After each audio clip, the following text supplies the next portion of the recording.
आप देख रहे हैं इंडिया 29 स्टेट्स न्यूज। बढ़ते हैं न्यूज మీడియా మిత్రులందరికీ కూడా ముందుగా నా హృదయపూర్వకమైనటువంటి నమస్కారాలు. రాష్ట్ర ప్రభుత్వం ఎంతో ప్రతిష్టాత్మకంగా తీసుకున్నటువంటి రైతు భరోసా సంబంధించిన రైతుల అభిప్రాయాల సేకరణ సంబంధించి వరంగల్లో జరిగినటువంటి ఈ సభలో రైతులు అనేక మంది వారి వారి ఆలోచనల్ని సభతో పంచుకున్నారు. రకరకాల అభిప్రాయాలు చెప్పారు. ఆ అభిప్రాయాలన్నింటినీ కూడా క్రోడీకరించి ఈ జిల్లాతో పాటు మిగతా జిల్లాల నుంచి వచ్చినటువంటి అభిప్రాయాలు కూడా క్రోడీకరించి అన్నింటినీ చట్టసభలో శాసనసభలో చర్చించాం. అంతిమంగా ప్రజలు చెప్పిన దాన్ని ఆ పైన సభలో అన్ని రాజకీయ పార్టీలు చర్చించి తీసుకున్నటువంటి నిర్ణయాలని ఈ ప్రభుత్వం అమలు చేస్తుంది. ప్రభుత్వం చాలా స్పష్టంగా ఓపెన్ మైండ్తో ఉంది. ఈ పంచే మేము ఇచ్చేటువంటి ఈ సొమ్ము రైతు భరోసా పేరు మీద ప్రతి సంవత్సరం మేము ఇచ్చేటువంటి ఈ భరోసా సంబంధించినటువంటి డబ్బులు ప్రజల డబ్బులు. అది చివరికి ఈజీఎస్ ఎంప్లాయీస్, ఈజీఎస్ కూలీ వాళ్ళ దగ్గర నుంచి మొదలు పెడితే ఈ రాష్ట్రంలో ఉన్నటువంటి ప్రజలందరూ ప్రత్యక్షంగానో పరోక్షంగానో వాళ్ళు కట్టేటువంటి పన్నుల ద్వారా రాష్ట్ర ప్రభుత్వ ఖజానాకు వస్తున్నటువంటి సొమ్ము కాబట్టి ప్రజల డబ్బునే మేము రైతు భరోసా కింద రైతులకు ఇస్తున్నాం కాబట్టి ఆ ఇచ్చే కార్యక్రమాన్ని ప్రజలందరూ అభిప్రాయాలు తీసుకొని మేమంతా ఒళ్ళు దగ్గర పెట్టుకొని వచ్చేటువంటి ఆదాయాన్ని జాగ్రత్తగా పోగేసి ప్రతి రూపాయిని ఆదా చేసి ఆ పంచే కార్యక్రమాన్ని కూడా ప్రజల అభిప్రాయాలకు అనుగుణంగా పంచాలనేటువంటి ఒక మంచి సంకల్పంతోనే ఈ కార్యక్రమాలు చేపట్టడం జరిగింది. మంత్రిమండలి సమావేశంలో రాష్ట్ర ముఖ్యమంత్రి రేవంత్ రెడ్డి గారు అందరు మంత్రులతో చర్చించిన తర్వాత ఒక ఉపసంఘాన్ని వేసి మంత్రిమండలికి సంబంధించినటువంటి కేబినెట్ సబ్ కమిటీ ద్వారా రాష్ట్ర వ్యాప్తంగా ఉన్నటువంటి అన్ని జిల్లాల పర్యటన చేసి అభిప్రాయాలు తెలుసుకుని వచ్చి సభలో పెట్టి చర్చించి నిర్ణయం చేయాలని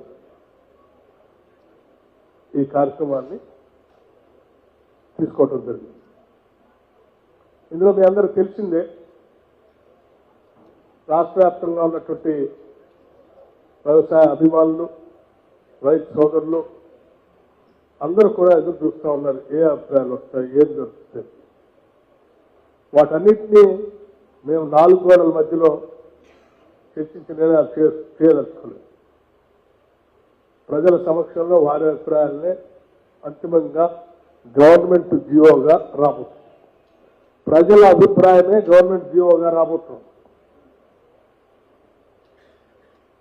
ఇది బహుశా ప్రజాప్రభుత్వంలో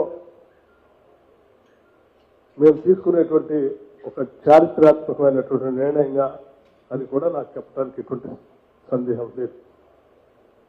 వరంగల్ సంబంధించినటువంటి రైతాంగ సోదరులు, మీడియా మిత్రులందరూ కూడా చక్కగా సహకరించి దీంట్లో వారి వారి అభిప్రాయాలు చెప్పినందుకు వారందరికీ నా హృదయపూర్వకమైనటువంటి ధన్యవాదాలు.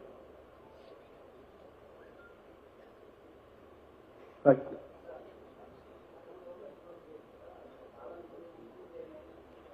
అన్నిటిని ఏమన్నా రికవరీ చేసే అవకాశం ఉంటుందా? ఎందుకంటే కోట్ల రూపాయల దాదాపు 22,000 కోట్ల రూపాయలు అట్లా గుట్టలు ఫామ్ హౌస్లకే పోయినాయని మీ ప్రభుత్వం నుంచే చెప్తున్నారు కాబట్టి అట్లాంటి రికవరీ చేసి మళ్ళీ ఆ ప్రజాధనాన్ని కాపాడే ప్రయత్నం చేస్తారా? మా ప్రభుత్వం చెప్పట్లేదు. ఆడిట్ శాఖకు సంబంధించినటువంటి వాళ్ళు మిగతా నిఘా సంస్థలు చెప్పినటువంటి వాస్తవం. కొండలు, గుట్టలు, రోడ్లకి లేకపోతే రియల్ ఎస్టేట్ చేసినటువంటి వాటికి ఇటువంటి అన్నిటికీ ఇచ్చి ప్రజాస్వామ్యాన్ని దుర్వినియోగం చేశారని లెక్కలు ఏజెన్సీస్ చెప్పిన ఏజెన్సీ చెప్పిన మాటలు పట్టుకునే అలా దూబరా కాకూడదు, ప్రజల ఆలోచనకు అనుగుణంగా చేద్దామని ప్రజల మధ్యకి వచ్చాం. నేను చెప్పాను కదా, అంతిమంగా ప్రజల అభిప్రాయమే గవర్నమెంట్ జీవోగా రాబోతుంది. ఇంతకుముందు ఇచ్చినట్టు ఇన్పుట్ సబ్సిడీ అట్లాంటి వాటిపైన ఏమైనా దృష్టి సారిస్తుంది? అన్ని విషయాలు సబ్సిడీ ఇవ్వటం అనేది మేము ఆల్రెడీ స్టార్ట్ చేసాం కూడా. మేజర్ గా ఏమొచ్చినాయి సార్? అంటే రైతుల నుంచి ఇప్పటి వరకు మీరు 4 మీరందరూ విని ఉంటారు. మీ అందరి సమస్యలో జరిగింది. నేను మళ్ళీ ప్రత్యేకంగా చెప్తే అవి నేను బయాస్ గా చెప్పినట్టుగా ఉంటుంది. అందుకోసం మీడియా మిత్రులు అందరూ సమక్షంలోనే ఈ అభిప్రాయ సేకరణ కూడా జరగాలని మీ అందరూ కూర్చుంటారు. సార్, మీకు తెలిసిన విషయాలు కౌలు రైతులది మీరు ఇచ్చినటువంటి హామీ మీ గతంలో కూడా దానిపైన సందిగ్ధ పరిస్థితులు ఉన్నా అసలు దాన్ని ఒక అందుకోసం కౌలు రైతులకు సంబంధించి కూడా ఏ రకంగా చేస్తే బాగుంటుందని కౌలు రైతుల్ని అడిగాం, రైతులు కూడా అడిగాం. దానికి సంబంధించి రకరకాల భిన్నాభిప్రాయాలు చెప్పారు. అవి కూడా నోట్ చేసుకున్నాం. వాటిని కూడా చర్చ చేస్తాం. India 29 States News. Please support my channel, like, share and subscribe my channel.